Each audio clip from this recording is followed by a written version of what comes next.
দেখো তো প্রকৃতিটা কতই না সুন্দর, দেখলেই মন জুড়িয়ে যায়, তাই না?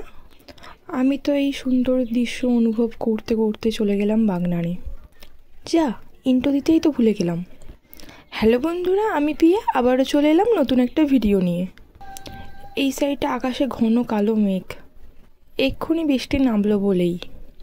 তোমরা হয়তো অনেকেই জানো বাগনানে জন্মাষ্টমীর পুজো অনেক বড় করে হয়, তাই জন্য প্যান্ডেল করাও স্টার্ট। বাগনানে কেন এসেছি বলো তো? হ্যাঁ ঠিকই ধরেছ, কেক কিনতে বড়মশাইয়ের জন্য।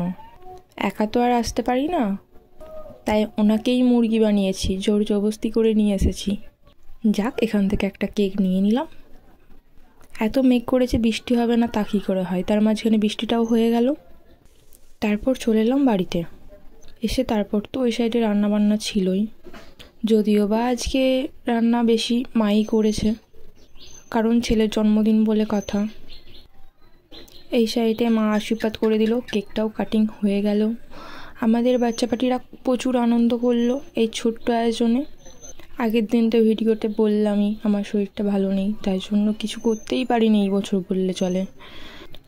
আবার তাছাড়া কালকে দ্বাদশী ছিল, সেই কারণে তো আমার নিরামিষ। তো সবাই নিরামিষ খায় আমার সাথে, কিন্তু কাল যেহেতু ওনার জন্মদিন, নিরামিষটা একদমই কিছু করে দেবো না, সেটা একদম কেমন লাগে না, তাই জন্য মাছের ওপর দিয়েই সারলাম।